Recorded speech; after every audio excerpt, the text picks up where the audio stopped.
புதிய தலைமுறை டிஜிட்டல் நேயர்களுக்கு வணக்கம். இன்றைய சிறப்பு நேர்காணலில் சிறப்பு விருந்தினராக இணைந்திருக்கிறார் மூத்த பத்திரிகையாளர் ராதாகிருஷ்ணன் சார். வணக்கம்.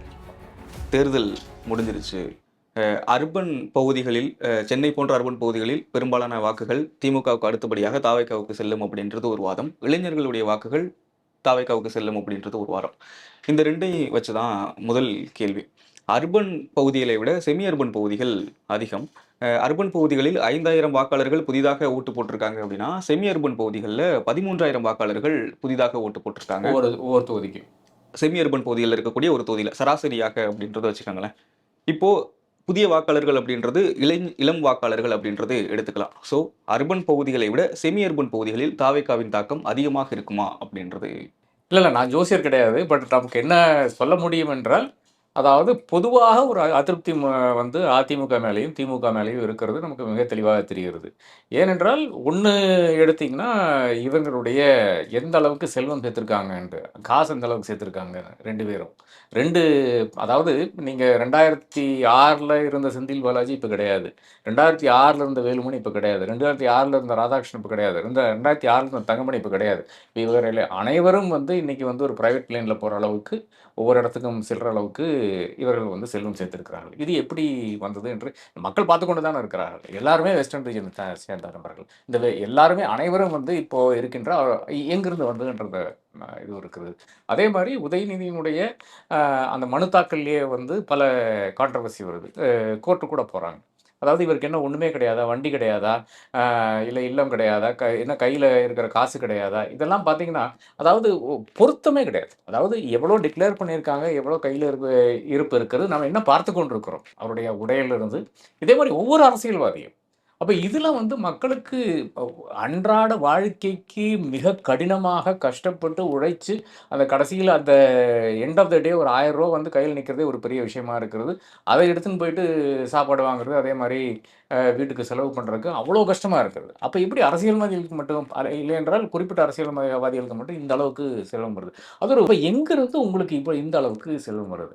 அதனால தான் ஒரு தேர்ட் ஃபோர்ஸ். யார் தேர்ட் ஃபோர்ஸாக இருந்தால் இதுவரை வந்து சீமான் ஒரு தேர்ட் ஃபோர்ஸாக பார்த்தாங்க. ஆனால் மக்களுடைய பிரச்சனைன்னு பார்த்தீங்கன்னா, சீமான் வந்து பல விஷயங்களில் வந்து தமிழ் நேஷனலிசம் பேசிக் கொண்டிருக்கிறார், தமிழ் தேசியம் பேசிக் கொண்டிருக்கிறார். அது ஒரு பிரச்சனையாகத்தான் பார்க்கிறார்கள். அதாவது பெரியாரை இழிவுபடுத்தி பேசுறதுல ஒன்றும் பெரிய பிரச்சனை ஒன்றும் யாருக்கும் இருக்காதுன்னு நினைக்கிறேன். ஏனென்றால் வேற ஒன்றும் கிடையாது. பெரியாரினுடைய தத்துவங்கள்லாம் ஒரு இந்த காலத்துக்கும் உதவின தத்துவங்களாலும் அது யார் படிக்கிறாங்கன்னு ஒரு விஷயம் இருக்கு இல்லையா? பெரியார் ஏதோ பெரியார் யாரோ பேசிட்டாங்க அப்படின்னு இருக்கிறது. நான் அப்படி அலட்சியமாக கடந்து போகவில்லை. அப்படி இருந்தால் கூட அப்படி அலட்சியமாகத்தான் பெரும்பாலான நபர்கள் கடந்து கொண்டு போயிருக்கிறார்கள். ரெண்டாவதாக ஒன்றும் பெரிய ஒரு ஜனநாயகத்தில் ஈடுபாடுனால வந்து யாரும் ஓட்டு பண்ணல. என்னன்னு பார்த்தீங்கன்னா, எனக்கு ஒரு மாற்றம் வேணும். இந்த மாற்றம் அந்த மாற்றம் எவனா இருந்தாலும் பரவாயில்ல, ஒரு விஜயா இருந்தாலும் பரவாயில்ல. மொத்தமாக 35 கூட்டம், கரூரில் வந்து 41 பேர் சாவறாங்க. ஜனநாயகம் வந்து ரிலீஸ் ஆகலை. அதுக்கு கூட ஒரு குரல் கொடுக்க முடியாத ஒரு ஆக்டர், நடிகர் 35 முறை நடிக்கிறார். அதை தாண்டி ஒன்றுமே கிடையாது. அப்போ அந்த அளவுக்கு வெறுப்பு வந்து இந்த ரெண்டு கட்சிகள் மேலே இருக்கிறது. அதனால தான் இந்த ஒரு தாவேகாக்கு இந்த அளவுக்கு தாக்கம் வந்து இந்த தேர்தல் இருக்கிறதாக நான் காண்கிறேன். செமி அர்பன் அந்த அதுக்கு பக்கத்துல சுற்று வட்டாரத்துல இருக்கக்கூடிய பகுதிகள் இளம் வாக்காளர்களும் அதிகமாகி இருக்காங்க. அங்க டிவிகேவோட செயல்பாடு அதிகம் தாக்கத்தை ஏற்படுத்துமா அப்படின்றது ஒரு புரிதலுக்காக கேட்குறேன். அதுல செயல்பாடு என்ன செயல்பாடுன்னு கேட்குறேன். என்ன செயல்பாடு செஞ்சாங்க? மொத்தமாக இவர் 35 கூட்டம் பேசியிருக்காரு, அவ்வளோதான். வேற என்ன செயல்பாடுன்னு கேட்குறேன். எப்போ வெளியே வந்தார் அவர் வீட்டில் இருந்து? ஏங்க கரெக்டாக வந்து சொலையா ஒரு ஈரோடு கிழக்கு தேர்தல் வருகிறது. எப்படி எம்ஜிஆர்னுடைய அவர் வெளியே வர்றாரு 72, அதே டைமில் வந்து திண்டுக்கல்லில் ஒரு இடைத்தேர்தல் வருது. அந்த இடைத்தேர்தலில் தன்னுடைய நபரை வந்து வெற்றி பெற செய்கிறார். அதே வாய்ப்பு வந்து விஜய்க்கு வருகிறது. என்ன செஞ்சார்? ஓடி ஒளிஞ்சார். அந்த பக்கமே வரல. இந்த இடைத்தேர்தலில் நமக்கு பொருட்டே இல்லைன்னாரு. ஒரு நாடாளுமன்ற தேர்தல் வந்தது. என்ன செஞ்சார்? அரசியலுக்கு வர வேண்டும் என்ற அந்த ஆர்வம் இருக்கும்போது நீங்கள் இதெல்லாம் ஃபைட் பண்ணணும்ல. ஒரு உள்ளாட்சி தேர்தல் நடந்தது. உள்ளாட்சி தேர்தல் நீங்கள்லாம் தனியாக போட்டிக்கிட்டு இருக்குங்க, நாம் ஒரு கட்சியாக வந்து போட்டியிட வேண்டாம் என்று நினைத்தார். எல்லா இடத்துலையும் ஓடி ஒளிஞ்சாருங்க, அவ்வளோதான். ஒரு செயல்பாடும் கிடையாது. என்ன ப்ரோக்ராம் இந்த கட்சிக்கு என்ன ப்ரோக்ராம் இருக்கிறது? ஒரு ஒரு ஒரு இது மேனிஃபெஸ்டோ ஒன்று வெளியிட்டிருக்காங்க. அந்த மேனிஃபெஸ்டோ வந்து படித்து தான் பசங்க பேசுகிறாங்களா? நம்ம எவ்வளவோ ரீல்ஸ் பார்த்துருக்கோம். அந்த ரீல்ஸில் வந்து மேனிஃபெஸ்டோ பற்றி ஏதாச்சும் ஒரு குழந்தை பேசுதா? இளைஞர்களானாலும் சரி, பெரியவர்களானாலும் சரி, இந்த வெறுப்பு எங்கிருந்து வருதுன்னு பார்த்தீங்கன்னா, அஃப்கோர்ஸ் மக்களுக்கு ஓரளவுக்கு தெரியும். அதை தாண்டி பாஜக 2014 இருந்து பேசிக் கொண்டிருக்கின்ற விஷயம். கழகங்கள் இல்லாத தமிழகம் 2 பேரும் ஊழல்வாதிகள் என்பது அந்த அளவுக்கு மக்களுக்கு கொண்டு போய் சேர்த்திருக்காங்க. அவ்வளோதான். வேற தாக்கம் என்பது எவனோ ஒருத்தன் இருக்கான். அவன் வந்து போனியார மாரி இருக்கான். சரி அவனுக்கு வாக்களிச்சிடலாம். இவங்க 2 பேரும் வேண்டாம் என்ற அந்த மனப்பான்மையில செஞ்சிருக்காங்க. அது மெஜாரிட்டி வராது. அந்த அளவுக்கு சில தொகுதிகள்ல வேணா வர்றதுக்கு வாய்ப்பு இருக்கே தவிர, நிச்சயமாக இது ஒரு ஓவர்வெல்மிங் ஃபீலிங்காக இன்னும் மாறவில்லை. இது திமுக வேணாம், தேர்ட் ஃபோர்ஸ் அப்படின்றது ஒரு டைப்பு. எனக்கு தாவேக்கா தான் வேணும் அப்படின்றது ஒரு டைப்பு. தாவேக்காவுக்கு போன வாக்குகள் 2வது டைப்ல தானே போன மாதிரி தெரியுது. இல்ல கிடையாது. அப்படியெல்லாம் ஒண்ணும் கிடையாதுங்க. இல்லையா? இல்ல. அப்படியெல்லாம் ஒண்ணும் கிடையாது. விஜயினுடைய ஈர்ப்பு ஒண்ணு இருக்கும். அது நடிகனுடைய ஒரு ஈர்ப்பு. அது எங்க பார்த்தோம்? அதாவது இந்த அறிவில்லாமல் அந்த வண்டிகிட்ட வந்து இந்த பைக் கொண்டு வந்து மோதிக்கிறது, விழறது இருக்கு இல்லையா? அது ஒரு தாக்கமா இருக்கிறது. விஜய் என்பது ஒரு ம ஒரு ஒரு அ ஒரு ஆல்டர்னேட்டிவாகத்தான் பார்க்கிறார்களே தவிர, விஜய் என்பது இல்லை என்றால் இந்த இந்த சீன்லயே அவர் இல்ல. விஜய் எப்படி அரசியலுக்கு வராரு? விஜய் வர்றதுக்கு காரணம் என்ன? இத யாராச்சும் யோசிச்சு பார்த்துருக்கீங்களா? விஜய் வர்றதுக்கு காரணம் என்பது ரெட் ஜெயண்ட்டினுடைய ஆதிக்கம். தமிழக அரசியல்ல தமிழக டிஸ்ட்ரிபியூஷன் நெட்வொர்க்ல ரெட் ஜெயண்ட்டினுடைய ஆதிக்கம். ரெட் ஜெயண்ட்ட தாண்டி வேற ஒரு கம்பெனியே கிடையாது தமிழ்நாட்ல. ரெட் ஜெயண்ட் இல்லாமல் நீங்க வந்து ஒரு இடத்துல வந்து இன்னைக்கு படம் ரிலீஸ் பண்ண முடியாது. அப்படி இருக்கின்ற ஒரு நிலையில் தான் வந்து தள்ளப்படுகிறார். இல்லை என்றால் அடுத்த ஒரு படம் நடித்தால் கூட இன்னைக்கு தமிழ்நாட்ல ரிலீஸ் பண்ண முடியாது. இல்லை என்றால் ஒரு 100 தியேட்டர்ல மேக்ஸிமம் ரிலீஸ் பண்ணக்கூடிய ஒரு நிலை வந்து ஒரு அவல நிலை வந்து இன்னைக்கு தமிழ்நாட்டில் இருக்கிறது. அப்போ உதய அரசியலுக்கு வந்ததனால தான் இப்போ விஜய் வர வேண்டிய ஒரு கட்டாயம் ஏற்படுகிறது. அப்படித்தான் நான் பார்க்குறேன். அதில வந்து மக்களுக்கு நடிப்பில ஒரு ஈர்ப்பு இருக்கலாம். அதை தாண்டி வந்து நிச்சயமாக இவர் வந்தா வந்து இது 2 பேரும் வந்து ஒழிஞ்சிருவார்கள் என்ற அடிப்படையில் தான் என்னை பொறுத்தவரை மக்கள் வாக்களித்திருக்கிறார்கள். அப்போ சினிமால நடந்த ரெஜெண்ட் ஆதிக்கம் இருக்கு அப்படின்னா, விஜய் 2 வருஷம் கட்சி ஆரம்பிச்சு 2 1/2 வருஷம் ஆகப்போகுது. எங்கேயுமே வந்து ரெஜெண்ட்னால சினிமாக்கள்ல இருக்கக்கூடிய கலைஞர்களோ, தொழில்நுட்ப வல்லுநர்களோ பாதிக்கப்படுறாங்கன்னு எங்கேயுமே பேசுனது இல்லையே. எப்படி பேசுவாரு அவரு? ஜனநாயகத்த பத்தி பேசாத மனிதன் எப்படிங்க வந்து ரெட் ஜெயண்ட்ட பத்தி பேசுவாரு? உதயநிதி பத்தி பேசுவாரா? ஆட்சிக்கு வந்ததுக்கு அப்புறம் தான் ரெஜெண்ட் ஆர்கே யார பத்தியும் எந்த கட்டத்திலயும் அவர் பேச மாட்டாரு. இதுதான் விஜயினுடைய கேரக்டர். இப்ப பார்த்தீங்கன்னா, இத விட பெரிய ஒரு கோழைய பார்க்க முடியாது. ஏங்க உங்க படம் வந்து புரொடியூசர் சொல்றாரு 500 கோடின்னு. 500 கோடியெல்லாம் எவனும் படத்துக்கெல்லாம் யூஸ் பண்ண மாட்டான். ஒரு 300 கோடி வச்சுக்கங்க. அதாவது இவருடைய சம்பளத்த எடுத்துட்டா அது ஒரு 150 கோடி தான் மொத்தமா படம். அந்த படம் வந்து வெளிவருகிறது. எங்க வருகிறது? WhatsAppல எனக்கு கூட WhatsAppல வந்துச்சு. அப்ப அப்படி இருக்கின்ற ஒரு படம், அந்த அளவுக்கு வந்து ஒரு இன்னல் கொடுக்கின்ற ஒரு பாஜக, ஒரு மத்திய அரசாங்கம் என்ன பேசினாரு பாஜகவ பத்தி? இத பத்தி பேசினாரா? சிபிஎஃப்சிய பத்தி பேசினாரா?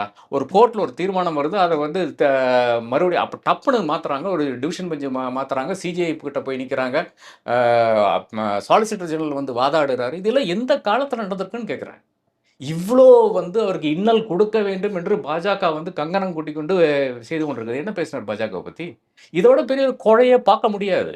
ஆனால் அந்த கோழைக்கு ஏன் வாக்களிக்கிறாருன்னு பார்த்தீங்கன்னா, வேண்டாம் இவனுக்கு 2 பேரும் வேண்டாம். இவங்க 2 பேரும் வந்து எங்களை பொறுத்தளவுல வந்து தமிழ்நாட்டை இல்ல, எங்களுக்கு இன்னும் தேவைப்படுகிறது. வி வாண்ட் மோர் அதான். செய்யலன்னுலாம் யாரும் சொல்லல. திமுகவும், அதிமுகவும் எங்களுக்கு ஒண்ணும் செய்யலன்னுலாம் யாரும் சொல்லல.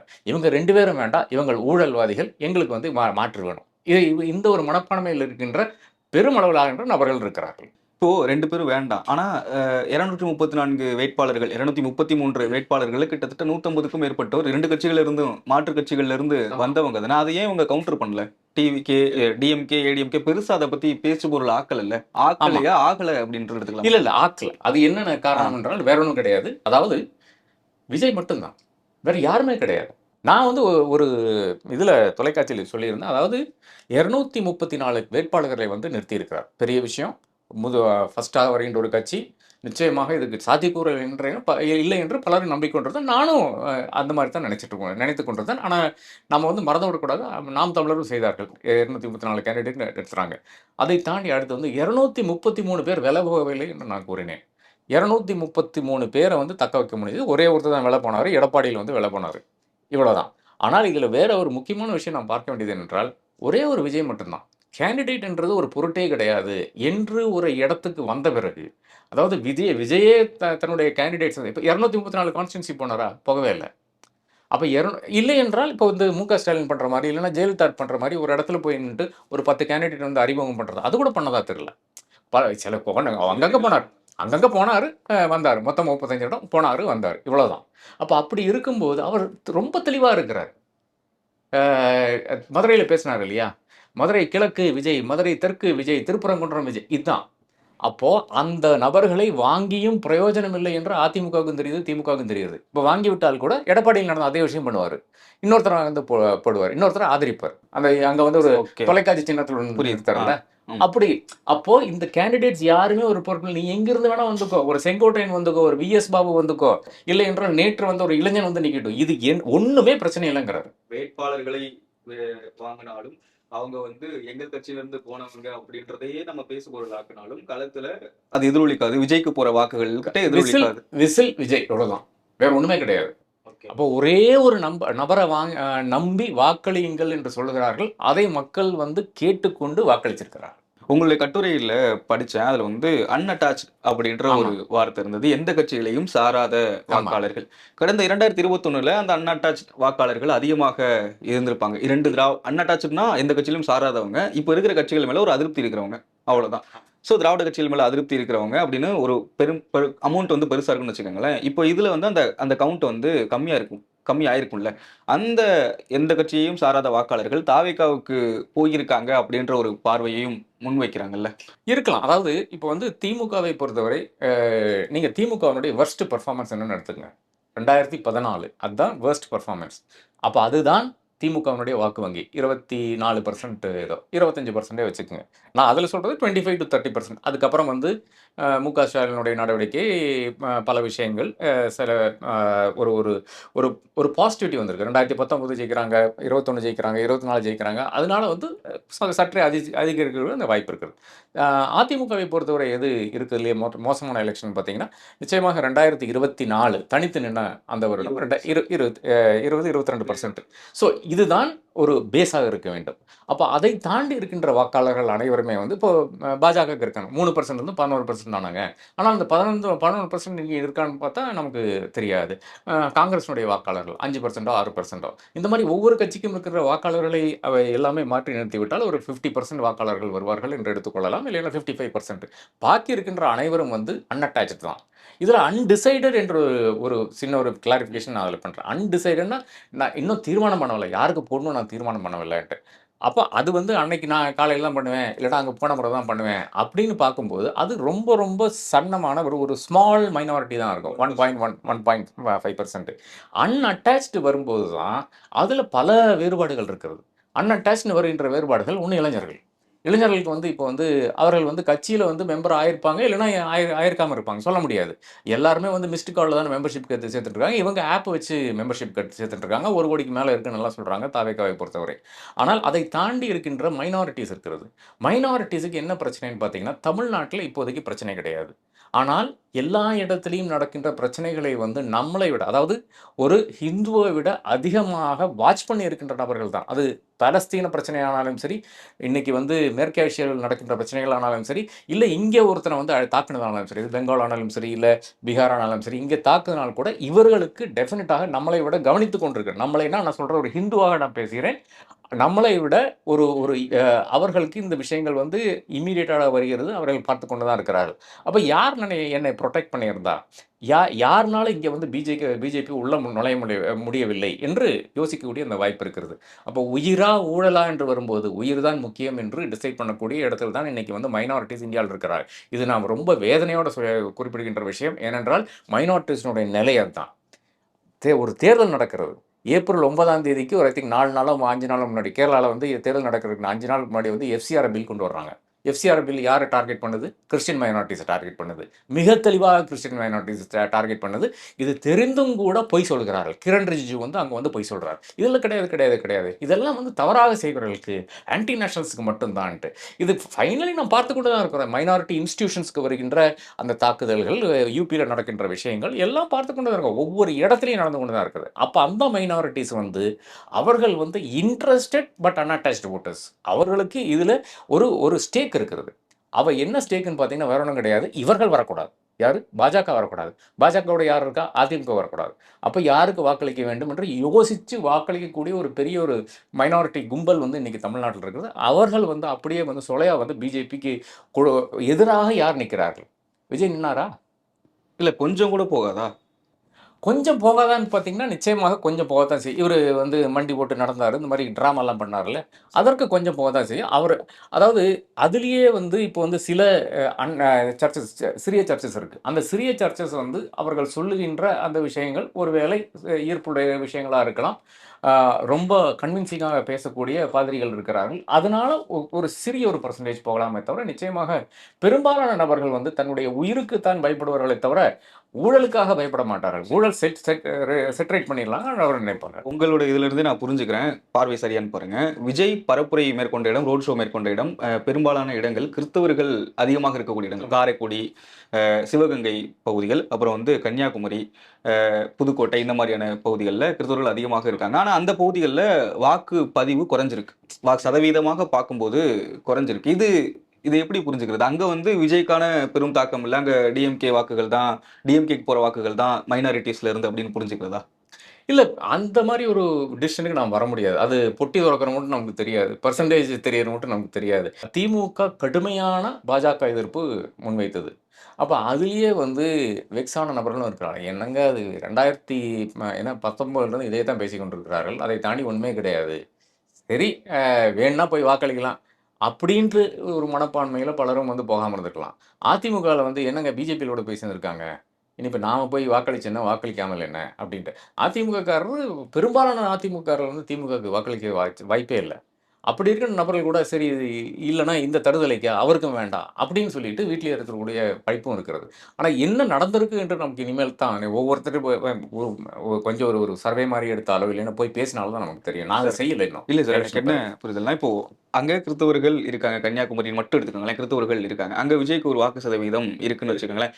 இப்போ விஜய்க்கு போற வாக்குகள்னால பாஜகவுக்கு சாதகமாக கூடும். ஸோ வந்து நாமளும் போய் ஓட்டு போடணும். டிஎம்கேக்கு ஓட்டு போடணும். டிஎம்கேவை ஜெயிக்க வைக்கணும். அப்படின்ற ஒரு பார்வை இருந்திருந்தா, அங்க வாக்கு சதவிகிதம் அதிகமாகி இருக்கும்ல அப்படின்னு. இல்ல. அதுல எனக்கு தென்படுகின்ற பிரச்சனைன்னு பார்த்தீங்கன்னா, அந்த வெறுப்பு என்பது வந்து அது இந்துக்களுக்கு மட்டும் இருக்கின்ற விஷயமாக எனக்கு தோணவில்லை. அது அனைவருக்கும் இருக்கின்ற விஷயம் தான். ஆனால் ஒரு சாய்ஸ் வந்ததுன்னா, இந்த மாரி செய்வார்கள் என்று நான் கருதுகிறேன். ஆனா கன்னியாகுமரி மாவட்டத்தை பொறுத்தவரை, கன்னியாகுமரியில தாராளமாக போன முறை வந்து திமுக ஜெயிச்சது, காங்கிரஸ் ஜெயிச்சது. ஒரே ஒரு பிஜேபி காரர் மட்டும் அங்க வந்து ஜெயிக்கிறாரு. அதிமுகவும் ஜெயிச்சது. அப்போ அப்படி ஒரு காம்பினேஷன்ல வந்து சில நபர்கள் நம்ம போலனா கூட அவர் ஓட்டு நம்ம ஜெயிச்சுருவாங்க. நாம போ வேண்டிய அவசியம் இல்ல. அந்த ஒரு ஒரு மெத்தனம் கூட இருக்கலாம் என்று நான் கருதுகிறேன். கேஸ்ட் அரித்மெட்டிக் இந்த தமிழ்நாட்டு தேர்தல்ல இந்த எலக்ஷன்ல எப்படி ஒர்க் ஆகியிருக்கு? அது எப்படி ஃபங்ஷன் ஆகியிருக்குன்னு பார்க்குறேன். காஸ்ட்ல 2 பேரும் வந்து சிறப்பாக செயல்பட்டிருக்கிறார்கள். மு.க. ஸ்டாலினுடைய இன்ஜினியரிங் பார்த்தீங்கன்னா, வேற ஒண்ணும் கிடையாது. ஓபிஎஸ்ஸ கொண்டு வந்து சேர்க்கிறாரு. ஆ அதன் பிறகு வந்து இவரு வைத்திலிங்கம் வந்து கூடயே வந்துடுறாரு. இந்த மாரி. அப்புறம் சசிகலானுடைய மிக தெளிவான இதுவரை கேம்பெயின் செய்யாத அளவுக்கு வந்து ஒரு 15, 18 கான்ஸ்டிட்யூன்சில வந்து கேம்பெயின் செய்திருக்கிறார்கள். இது எல்லாமே மு.க. ஸ்டாலின் தான் காரணம்னு சொல்ல மாட்டேன். பட் டெஃபினட்டாக ஓபிஎஸ் வந்ததானாலும் சரி, இந்த மாரி ஒரு சின்ன சின்ன காஸ்ட் குரூப்ஸ வந்து கொண்டு வைக்கிறது, செந்தில் பாலாஜிய வந்து மூவ் பண்ணிட்டு கோயம்புத்தூர்ல கொண்டு போய் நிறுத்துறது, என்னனாலும் கவுண்டர் தானே. அப்ப அதுல வந்து அவர்களுக்கு பிரச்சனை இல்ல. அப்ப இந்த மாரி செய்த விஷயங்கள் சில அந்த செஸ் மூவ்ஸ் இருக்கு இல்லையா? நிச்சயமாக அது வந்து திமுகவுக்கு அது பெரிய அளவில் வந்து வாய்ப்புகளை உருவாக்கி தரும். அந்த கோயம்புத்தூர்ல எடுத்தீங்கன்னா, கோயம்புத்தூர் சவுத்து, நார்த்து, சிங்காநல்லூரு, சூலூர் தோக்கறக்கு வாய்ப்பு இருக்குன்னு நெனைக்கிறேன் திமுக. ஆ வால்பாறை, கிணத்துக்கடவுலயும் சான்ஸ் இருக்கு. அப்ப இந்த அளவுக்கு வந்து அங்க ஒரு டஃப் ஃபைட் வந்து அதிகமாக வாக்களிச்சிருக்கு. கோயம்புத்தூர்ல இந்த அளவுக்கு டஃப் ஃபைட் குடுத்துருக்காங்க. சேலத்துல கூட டஃப் ஃபைட் குடுக்குறாங்க. இந்த ஒரு காம்பினேஷனால வருகின்ற ஃபைட். எடப்பாடி பழனிசாமி அத தான் செய்திருக்காரு. ஃபர்ஸ்ட்டு செய்த பெரிய விஷயம் என்னவென்றால், பாமகவ புடிச்சு இழுத்து போட்டது. அதனால பாமகவினுடைய வாக்குகள் அந்த அந்த அப்பன் மகன் பிரச்சனையில வந்து என்ன ஆச்சுன்னு பார்த்தீங்கன்னா, கடைசியில வந்து பாமக வந்து கம்ப்ளீட்டாக இவர் பின்னால வந்து ஒரு அணியாக நிக்கிறது. யாரு அன்புமணி பின்னால நிக்கிறது. அப்ப அது பெரும் ஒரு தாக்கத்தை வந்து ஏற்படுத்துகிறது. மு.க. ஸ்டாலின் செய்த அடுத்த விஷயம் தேமுதிக உள்ள கொண்டு வந்தது. தேமுதிக வந்து எல்லா இடத்துலயும் சேர்த்தீங்கன்னா 1%, 2% அந்த மாரி தான் வாக்குகள் இருக்கும். அந்த வாக்குகள் தேவை என்று மு.க. ஸ்டாலின் உணர்கிறார். அதன் பிறகு தான் வந்து அவர்களுக்கு கொண்டு வரக்கூடிய அந்த வாய்ப்பு வருகிறது. 10 சீட்டு அவர்களுக்கு குடுக்கிறார். இதெல்லாம் அதீதம் தான். அப்படி இருந்தால் கூட, இந்த விடுதலை சிறுத்தைகள்னால கம்மியாகக்கூடிய அந்த வாக்குகள் வந்து இவர்களால் வந்து சரிபட்டுப்படும். அப்படின்னு ஒரு கால்குலேஷன். 2 பேரும் நல்லா அந்த விஷயத்தை வந்து கையாண்டிருக்கிறார். ஜாதி ம கேண்டிடேட்ஸ் எல்லா இடத்துலயும். ஜாதியை தாண்டி ஒரு கேண்டிடேட் எங்கேயுமே கிடையாது என்பதுதான் உண்மை.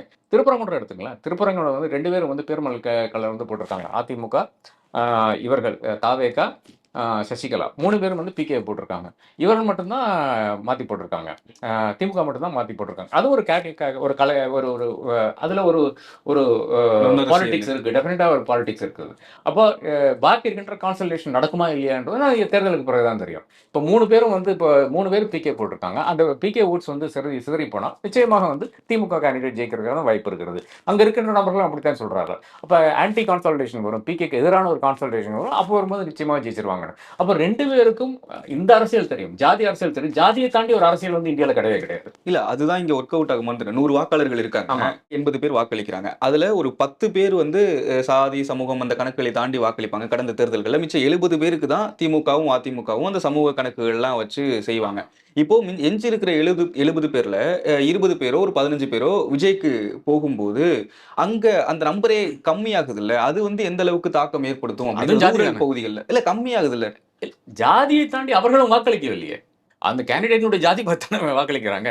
ஏன் வந்து ஒரு பீரமலை கல்லரை வந்து திருப்பரங்குன்றத்துல நிறுத்துறாரு விஜய்? என்ன என்ன ஆனா அண்ணாமலை அப்ப தோத்து தானே போனாரு. எப்படி? அ? அண்ணாமலை தோத்து தானே போனாரு. இல்ல, இல்ல. சமூகம் சார்ந்து நிறுத்துறது அப்படின்னா, ஆ. அப்போ அண்ணாமலை போன்றவர்கள் எல்லாம் தோத்தாங்களா? இப்போ இது என்ன கணக்குல அண்ணாமலை எடுத்துக்கிட்டீங்க? பாஜகங்க. அது பாஜக எங்க நின்னாலும் தோக்கறதுக்கு தான் வாய்ப்பு இருக்கே தவிர, ஜெயிக்கிறதுக்கு வாய்ப்பே கிடையாது. ஏங்க கோயம்புத்தூர்ல கொண்டு போய் நிறுத்திட்டு, நான் ஜெயிப்பேன்னு சொல்லிட்டு, இருக்கிற ஊர்ல இருக்கிற டெல்லியில இருக்கிற மீடியாலாம் கூட்டு வந்து, இவர் ஜெயிச்சிட்டாருன்னு சொல்ல வச்சுட்டு, அப்புறம் என்ன இப்ப ராஜ்குமார் அண்ணன் குறைஞ்சவரா? கணபதி ராஜ்குமார் அண்ணன் குறைஞ்சவரா? அந்த ஊர்ல இருக்கிற மனிதன். ஆ அதிமுக டெப்டி மேயரா இருந்த நபர். அவருக்கு தெரியாத முதலில் சந்துகளே தெரியாது. முதலில் சமூகம், அடுத்து ஒரு உள்ளூர் நபரா அப்படின்றது மேட்டர் அப்படின்றது. அது பெரிய விஷயம்ல. ஆ. சாதி தான் ஃபர்ஸ்ட். சாதியை தாண்டி தான் அடுத்த விஷயம். அடுத்த விஷயம் என்னன்னு பார்த்தீங்கன்னா, நீங்க உள்ளூர்க்காரரை வெளியேற்றாங்க. இது 2ம் இருக்கிறது. இளைஞர்கள் வந்து அப்படித்தான் யோசிக்கிறார்கள்னு பார்த்தீங்கன்னா, வேற ஒண்ணும் கிடையாது. நீங்க வந்து இப்ப தாவேகா கேண்டிடேட்ஸ்னுடைய ஜாதி எடுத்தாலே தெரியும் உங்களுக்கு. இப்ப தாவேகா கேண்டிடேட்னுடைய ஜாதி ஒரு பொருட்டு இல்லை அப்படின்னு சொல்லிட்டு, விஜய் வந்து எல்லாருமே படித்த பிஹெச்டி வாங்கின விஎஸ் பாபுக்கு எதுல பிஹெச்டின்னு எனக்கு தெரியல. அ அப்படி இருக்கின்ற நபர்களை மட்டும் தான் நிறுத்தினார் என்றால், நாம தாராளமா சொல்லலாம். ஜாதியை தாண்டி ஓட்டு போட்டிருக்காங்க. விஜய்க்காக ஓட்டு போட்டிருக்காங்கன்னு சொல்லலாம். அங்கேயும் ஒரு ஃபேக்டர் வருது. விஜய்க்கு தான் வாக்கு. ஆனால் அதிலயும் ஒரு ஜாதி கணக்கு வந்ததுனால தான், அந்த ஜாதியை சார்ந்த நபர்களை வந்து அந்தந்த இடத்துல வந்து மெஜாரிட்டி கம்யூனிட்டி நிறுத்துறாரு. இல்ல சார். எங்க இருந்து ஆரம்பிக்கிறோம் அப்படின்னு ஒண்ணு இருக்குல்ல. பேஸ் ஓட்டு ஒரு 10% அப்படின்னா, எஞ்சி இருக்கிற ஒரு 15, 20% வாங்குறதுக்கு தானே முட்டி மோதுறாங்க எல்லாருமே. அந்த கணக்கு தாவேக்கா பண்ணா தப்பு அப்படின்றது, ஏ மாற்று அப்படின்றது ஓகே. ஆமா. ஆ. மாற்றா இருக்கும்போது நீங்க வந்து மாற்றாக தானே செயல்பட வேண்டும். கலைஞருக்கும் ஜாதி யாரும் பார்த்தது கிடையாது. கலைஞருடைய ஜாதி வந்து பலருக்கும் ஐ மீன் இன்னைக்கு கூட ஒரு சாதாரண தமிழனுக்கு தெரியாத விஷயமா தான் இருக்கும். கலைஞருடைய ஜாதி. ஆனால் கலைஞர் எப்பவாச்சும் அந்த ஜாதியை தாண்டி எங்கேயாச்சும் வந்து ஒரு கேண்டிடேட்ட போட்டிருக்காரா? மு.க. ஸ்டாலின். ஒரு ஜாதியை சார்ந்த நபராக மு.க. ஸ்டாலின் யாருமே பார்க்க மாட்டாங்க. எடப்பாடி பார்க்குற அளவுக்கு டெஃபினட்டாக பார்க்கவே மாட்டார்கள். ஆனா மு.க. ஸ்டாலின் ஜாதியை தாண்டி யோசிச்சிருக்காரா? செய்திருக்கிறாரா? இதுவரை தமிழ்நாட்டு முதலமைச்சர்களாக இருந்தவர்கள் யாரும் சாதியால அறியப்பட்டவர்கள் கிடையாது. அவங்க தலைவரா தான் அறியப்பட்டாங்க. ஆனா இபிஎஸ் மட்டும் தான் அந்த சர்க்கிள்குள்ள மாட்டிக்கிட்டாரு அப்படின்றது. ஓபிஎஸ் கூட. ஓபிஎஸ் முதல்வரா இருந்தாரு. அவரும் மாட்டிக்கிட்டாரு. ஜெயலலிதா மாட்டவில்லை. அதுக்குள்ளாலே வரவில்லை. ஆனால் இப்ப பார்த்துங்க, யாரானாலும், எந்த ஒரு தலைவரானாலும் ஜாதியை தாண்டி அவர்களால் வந்து நிறுத்த முடியாது. ஏன் இன்னும் ஒரு எஸ்சி கேண்டிடேட் வந்து ஜெனரல் கான்ஸ்டிட்யூன்சில ஏன் நிக்க முடியாது? நிறுத்தியிருக்காரா? விஜய் நிறுத்தியிருக்காரா? ஒரு எஸ்சி கேண்டிடேட்ட வந்து ஒரு ஜெனரல் கான்ஸ்டிட்யூன்சில விஜய் நிறுத்தியிருக்காரா? முடியுமா அவர்னால? அந்த தைரியம் ஏன் வரலன்னு கேட்கிறேன். ஓகே. இப்போ வடக்கு மண்டலம் தமிழ்நாட்ட எடுத்துக்கிட்டோம் அப்படின்னா, அதிமுகவுக்கு இப்ப மிகப்பெரிய முதுகெலும்பாக பாமக தான் இருக்கு. அந்த பாமக வாக்குகள் வந்து பிரியுது. எடப்பாடி பழனிசாமிக்கு எதிரான அதிமுக வாக்குகள் பிரியுது. விஜய் கொஞ்சம் எடுத்துக்கிறாரு. இப்போ வடக்கு மண்டலத்துல திமுகவுக்கு தான் செல்வாக்கு அப்படின்றது எடுத்துக்கலாமா? இல்ல அதாங்க சொல்லவே முடிய மாட்டேங்குது. அதாவது என்னை பொறுத்தளவுல வந்து, எங்கெல்லாம் அதிமுக ரொம்ப பெரிய ஒரு நிலையில் இருக்கோ, அதாவது அதிக வாக்காளர்கள் இடத்துல வந்து, அந்த வாக்காளர்கள் சிலர் வந்து என்ன நினைக்கிறாங்க பார்த்தீங்கன்னா, நம்மளுக்கு இங்க ஒரு பொருட்டும் கிடையாது. நமக்கு வந்து ஒரு இது கிடையாது, ரெஸ்பான்ஸ் கிடையாது. நாம வந்து விஜய்க்கு போயிரலாம். அப்படின்னு சொல்லி போறாங்க. சென்னையில அதே தான் நடந்தது. சென்னையில வந்து பெரும்பாலான வாக்காளர்கள் வந்து திமுக வாக்காளர்களா இருக்கிறார்கள். சென்னை எப்பவுமே திமுகவினுடைய கோட்டையாக அறியப்படுது. அந்த கோட்டை வந்து எப்பல்லாம் தகர்க்கப்படுதுன்னு பார்த்தீங்கன்னா, 91ல ராஜீவ்காந்தி அசாசினேஷன் இந்த மாரி விஷயங்கள். இல்லை என்றால் 11ல 2G ஊழலுக்கு பிறகு இந்த மாரி விஷயங்களுக்கு பிறகு தான் தகர்க்கப்படுது. ஆனால் இப்ப என்ன ஆகுதுன்னு பார்த்தீங்கன்னா, ஒரு ஒரு வி ஆர் நாட் சீன். நம்மளை யாரும் காணவில்லை, நம்முடைய பிரச்சனைகளை யாரும் கவனிக்கவில்லை என்ற அந்த அடிப்படையில், சில வாக்காளர்கள் வந்து பல வாக்காளர்கள் கூட இருக்கலாம். இன்னைக்கு வந்து விஜய் பக்கம் போகும். இத்தனைக்கும் சொன்னா வேளாச்சேரி அவர் ஜெயிக்கக்கூடிய வாய்ப்பு கூட இருக்கு. தவேகா கேண்டிடேட் ஜெயிக்கக்கூடிய வாய்ப்பு கூட இருக்குது. இன்ஃபேக்ட் 4, 5 கேண்டிடேட் ஜெயிக்கக்கூடிய வாய்ப்பு இருக்குன்ற சிட்டியில இருக்கிற 4, 5 கேண்டிடேட் ஜெயிக்கக்கூடிய வாய்ப்பு இருக்குன்னு சொல்றாங்க. பொறுத்து தான் பார்க்கணும். பட் அப்படி இருந்தாலும் அந்த அதிருப்தி இருக்கிறது. இந்த அதிருப்தியை தாண்டி போக முடியாது ஒரு கட்சிக்கு. அடுத்த யார் அரசுக்கு வந்தாலும் திமுக ஆனாலும் சரி, அதிமுக ஆனாலும் சரி, என்னை பொறுத்தவரை திமுக வருதுன்னு தான் நான் பார்க்குறேன். அப்படி வந்தாலும் இவர்கள் யாரும் வந்து இந்த இளைஞர்களுடைய இந்த டிஸ்கண்டென்ட்டை வந்து தாண்டி போக முடியாது. அதுக்கு வந்து இப்போ ஒரு இளைஞருடைய ஒரு இளைஞர் ஃபேஸ் தேவை. விஜய் இளைஞர் கிடையாது. விஜய் 50 வயசை தாண்டின நபர். அப்படி அவர் இளைஞர் கிடையாது. ஏன் அவர் ஃபேஸாக மாறுறாருன்னு பார்த்தீங்கன்னா, வேற ஒண்ணும் கிடையாது. இந்த டிஸ்கண்டென்ட்னால தான். இந்த அளவுக்கு வந்து இந்த 2 கட்சிகளையும் பிடிக்காத ஒரு இடத்தில் வந்து இளைஞர்கள் இருக்கிறார்கள். இன்னைக்கு ஏதாச்சும் ஒரு இளைஞனுக்கு வந்து திமுகல வந்து பெரிய ஆள முடியுமா? இல்ல அதிமுகல வந்து பெரிய ஆள முடியுமா? எங்கேயுமே முடிய மாட்டேங்குதே. சிங்க ராமச்சந்திரன் ஏன் நிறுத்தல அதிமுக? இங்க வந்து ஒரு ஐ பரந்தாமன் வந்து நல்லா பெர்ஃபார்ம் பண்ணாரு. அவர ஏன் நிறுத்தல? அவர்களுக்குள்ள இருக்கின்ற பாலிடிக்ஸ்ல வந்து இன்னொரு நபர் வருகிறார். அது அவர்களுக்கு வாய்ப்பு கொடுக்க வேண்டும். புது நபர்களுக்கு வாய்ப்பு கொடுக்க வேண்டும். அது என்ன வாட் காஸ்ட்ன்னு இருக்கு இல்லையா? ஒரு குட் வெல் பெர்ஃபார்மிங் எம்எல்ஏ வந்து ஐ பரந்தாமனை வந்து மாற்றிவிட்டு இன்னொருத்தர் வந்து நிறுத்த வேண்டிய அவசியம் என்ன என்ற கேள்வி வருகிறது. அப்போ பல இளைஞர்களுக்கு இந்த பிரச்சனை இருக்கிறது. ஏன்னு பார்த்தீங்கன்னா, அப்ப முடிச்ச புள்ள முடிச்ச பேரன் இந்த மாதிரி தான் போயிட்டு இருக்கிறது எல்லா இடத்துலயும். டிஸ்ட்ரிக்ட் செக்ரட்டரி லெவல்ல இருந்து, மாவட்ட செயலாளர் அளவில் இருந்தாலும் சரி, ஒன்றிய செயலாளர் அளவிலாலும் சரி, இப்படி தான் போய்க்கின்றது. அப்ப எங்க வாய்ப்பு இருக்குது? அப்ப அதுவும் ஒரு பெரிய ஒரு விஷயமாகத்தான் பார்க்கிறார்கள். விஜய் எல்லா கட்சிகள்லையும் வாக்குகளை பிரிக்கிறார். அந்த சேதாரத்தை கம்மி பண்ணது யார்? எல்லாரும் வாக்களிச்சுட்டாங்க, கம்மி பண்ணியிருக்காங்க, இவங்க கம்மி பண்ணியிருக்காங்க அப்படின்னா யாரை சொல்லலாம்? ட்ரெடிஷனல் வோட் பேங்க் தான். அவங்களுடைய வோட் பேங்க் வந்து அவர்களுக்கு வாக்களித்திருந்தால் அவர்கள் தாராளமாக எஸ்கேப் ஆயிரலாம். அதாவது இப்போ திமுகவுக்கு ஒரு வாக்கு வங்கி இருக்கு. அதை தக்க வச்சது யாரு அப்படின்னு கேட்கிறேன். அது தக்க வச்சது வந்து நிச்சயமாக திமுகவினுடைய இந்த கோர் ஓட் பேங்க்னு சொல்றோம்ல, இந்த 22% சொல்றேன். என்ன இருந்தாலும் நான் திமுகவுக்கு தான் வாக்களிப்பேன். அது அக்ராஸ் தி ஏஜ் குரூப் இருக்கு. அது இளைஞர்கள் வந்து இவர்களுக்கு மட்டும்தான், இல்லைன்னா விஜய்க்கு மட்டும்தான் வாக்களித்தான்னு சொன்னா அது உண்மை இல்லை. இளைஞர்கள் வந்து திமுகலையும் இருக்காங்க. அந்த திமுகவில் இருக்கின்ற இளைஞர்கள் வந்து நிச்சயமாக வந்து திமுகவுக்கு தான் வாக்களிச்சிருக்கிறார்கள். அதிமுக அதே மாதிரி இளைஞர்கள் இருக்கிறார்கள், பெண்கள் இருக்கிறார்கள், அதே மாதிரி வயதானவர்கள் இருக்கிறார்கள். அவர்கள் அனைவரும் வந்து அந்த கோர் ஓட் பேங்க் வந்து டெஃபினட்டாக அவர்களுக்கு வாக்களித்திருக்கிறது. அதை தாண்டின்னு பார்த்தீங்கன்னா, ஜாதி அடிப்பில் இருக்கிற கட்சிகள், இல்லை என்றால் சிறிய கட்சிகள், இவர்களுடைய அந்த ஸ்ட்ரென்த் இருக்கு இல்லையா? இப்போ காங்கிரஸினுடைய ஸ்ட்ரென்த்னு பார்த்தீங்கன்னா, இன்னும் ஒரு செக்யூலர் எங்கே போனாலும் நாங்கள் வந்து செக்யூலரிஸ்ட்டை பேசுவோம், நாங்கள் செக்யூலர் கட்சின்றது இருக்கிறது. அவர்கள் அதை விரும்புகிற நபர்கள் வந்து நிச்சயமாக திமுக கூட்டணிக்கு தான் வாக்களிப்பார்கள். அதுதான் கோர் ஸ்ட்ரென்த்தாக பார்க்கிறேன். அவர்கள் தான் வாக்களித்தால் தான் இவர்கள் வந்து வெளியே வர முடியும். இந்த அதிமுக அதுல மிஸ் ஆயிருச்சு அப்படின்ற விமர்சனங்கள்லாம் இருக்கு. தன்னுடைய வாக்காளர்களை முதல்ல 2021 திமுகவுக்கு கொடுத்துட்டாங்க. இப்போ விஜய்க்கு கொஞ்சம் எடுத்துப்பாரு அப்படின்ற பார்வையிலாம் இல்ல. அது 2 கட்சியிலிருந்தும் போங்க. 2 கட்சியிலிருந்து மட்டும் கிடையாது. சிறிய கட்சியிலிருந்தும் போகும். ஏனென்றால் புது ஒருத்தர் வந்து அந்த பிளேயரா வருகிறாரு. அந்த பிளேயர் தான். இப்ப 8% வாக்கு யாருங்க நெனச்சா சீமானுக்கு வரும்ன்ட்டு? சீமான் ஒரு ஸ்டேட் பார்ட்டிங்க இன்னைக்கு. யாராச்சும் நெனச்சாருங்களா? அதாவது கேண்டிடேட்ட மட்டும் போடுறாரு எல்லா இடத்துலயும். ஒரு இடத்துல கூட இதுமுறை ஜெயிச்சது கிடையாது. சீமானும் ஜெயிக்கிறதுக்கு இந்த முறை வாய்ப்பு கிடையாதுன்னு தான் நான் அறிகிறேன். அப்படி இருக்கின்ற ஒரு கட்சிக்கு வந்து ஒரு ஸ்டேட் பார்ட்டியாக இன்னைக்கு வந்து அங்கீகாரம் வந்திருக்கிறது. எப்படி வந்தது? அப்ப அதுல ஒரு பெரிய டிஸ்கன்டென்ட் இருக்கு. அந்த இளைஞர்களுடைய, இல்லை என்றால் ஒரு குறிப்பிட்ட ஒரு செக்ஷனுடைய டிஸ்கன்டென்ட்ல தான் அவர் வந்து இந்த அளவுக்கு வந்திருக்கிறாரு. விஜயனுடைய சிச்சுவேஷன் வந்து இதை விட ஒரு 2x இல்லைன்னா 3xஆ இருக்கலாம். அது ஏன்னு பார்த்தீங்கன்னா, அவர் இன்னைக்கும் ஒரு சேலபிள் ஸ்டாரா இருக்காரு. அவருடைய அந்த கேம்பெயினும் தாராளமாக ஈடுபட்டது. ஏன்னா நான் வந்து இதை விட்டு வந்திருக்கிறேன்ற விஷயம் வந்து நிச்சயமாக மக்கள் ஏற்றுக்கொள்கிறார்கள். இதெல்லாமே காரணங்கள் தான். இதெல்லாம் சிறு சிறு காரணங்கள். என்னை பொறுத்தவரை பெரிய டிஸ்கன்டென்ட் தான் என்னை பொறுத்தவரை மக்களுடைய மனசில் இருக்கின்ற அந்த இது இருக்கு இல்லையா? நீ என்னப்பா நான் இவ்வளோ கஷ்டப்பட்டு இருக்கேன். பட்டு நீங்கெல்லாம் ஒண்ணுமே பண்ணாம வந்து இவ்வளோ காசு பண்ணிடுறீங்களே. இதுதான் நம்மளுடைய அந்த பேஸ் இன்ஸ்டிங்க்ட்னு சொல்றதே இதுதான்.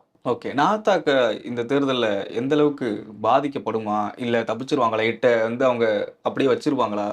இல்ல, ஒவ்வொரு ரீஜனாக நாம் எடுத்து பேசினாலும் அதனுடைய தாக்கம்னு பார்த்தீங்கன்னா, என்னை பொறுத்தவரையில கேடிசிசில தான் அதிக தாக்கம் வந்து விஜய்க்கு இருக்கும்னு நான் கருதுறேன். அதாவது காஞ்சிபுரம், திருவள்ளூர், சென்னை, செங்கல்பட்டு. இதை தாண்டி இருக்கின்ற தாக்கம்னு பார்த்தீங்கன்னா, எங்கெங்க நகரங்கள் இருக்குதோ, பெருநகரம் இருக்கிறதோ அந்த இடத்துல. வேலூர்ல டெஃபினட்டாக தாக்கம் இருக்கும். அதே மாதிரி கடலூர்ல தாக்கம் இருக்கத்தான் செய்யும். யாருக்கும் மாற்று கருத்து இருக்க முடியாதுல்ல. 2 இடத்துலயும் வந்து வன்னியர்களானாலும் சரி, இளம் வன்னியர்களானாலும் சரி, இளம் விடுதலை சிறுத்தைகள் நபர்களானாலும் சரி, அவர்கள் அனைவரும் வந்து விஜயை நோக்கி போகிறார்கள் என்று ஒரு பொதுவான ஒரு பார்வை இருக்கிறது. அதோட நான் உடன்படுகிறேன். அங்கங்க பேசும்போது வந்து இப்போ வயதானவர்கள் வந்து இல்லைங்க, என்னதான் இருந்தாலும் நம்ம வந்து கட்சியை காப்பாற்றணும், அது பாமகவை காப்பாற்றணும் என்ற அடிப்படையில் வந்து இன்னைக்கு வந்து அன்புமணிக்கு பின்னால போன்ற நபர்கள் இருக்கிறார்கள். அது கொஞ்சம் ஓல்டர் பீப்புளாக தான் இருக்கிறார்கள். யங்கர் பீப்புள் 10 இடத்துல வந்து ராமதாஸ் வேட்பாளர் நிறுத்திருக்காரு, அன்புமணி வேட்பாளர். ஆனா டாக்டர் ஐயா வந்து அந்த அளவுக்கு வேலை பண்ணலையே. இந்த இந்த தேர்தலில் வந்து அவருக்கு உடல்நல குன்றிய காரணத்தால் வந்து ஆஸ்பத்திரியில் இருந்தார். அதன் பிறகு வெளியே வந்த பிறகு சசிகலா அளவுக்கு வந்து நிச்சயமாக அவர் கேம்பெயின் பண்ணவே இல்லை. அப்போ அந்த அளவுக்கு தான் அவருடைய இம்பாக்டும் இருக்கும். அப்போ அதை தாண்டி வந்து இப்போ வன்னிய மக்கள் வந்து டெஃபினட்டாக ஒரு ப்ரெஷர் குரூப்பாக அவர்களுக்கே தெரிகிறது. அப்போ அந்த ஒரு ப்ரெஷர் குரூப் பாமக என்ற ஒரு ப்ரெஷர் குரூப் இல்லை என்றால் அவர்களுக்கு இருக்கின்ற இங்கே இருக்கின்ற மவுசு இல்லை என்றால் அவர்கள் என்னென்ன நேடினார்களோ அதெல்லாம் ஒரு வேளை வந்து போகக்கூடிய வாய்ப்பு இருக்கிறது. இல்லை என்றால் இதை தாண்டி நமக்கு ஒன்றும் கிடைக்காது என்ற வாய்ப்பு இருக்கிறது என்று அவர்கள் அறிகிறார்கள். அப்போ அதனால இந்த ஜாதி கட்சி நமக்கு தேவை என்ற அந்த அடிப்படையில் வந்து பாமக பின்னால் நிற்கின்ற நபர்கள் இருக்கார். அப்போ அந்த கான்சல்டேஷன் கூட நடக்க தான் செய்கிறது. இந்த என்றால் விஜய் விஜய் விஜய் விஜய் அந்த ஃப்ரெண்ட்ஸில் வந்து இந்த பக்கம் இருக்கின்ற கான்சல்டேஷன் நடந்து கொண்டு தான் இருக்கிறது. அதுக்கு அட்டெம்ப்ட் எடுத்திருக்காங்க. எந்த அளவுக்கு சக்சீட் ஆயிருக்காங்கன்னு நமக்கு தெரியல, முடிவில் பெறதான் தெரியும். ஓகே, விரிவான பார்வையை முன் வச்சிங்க. நன்றி. நன்றி.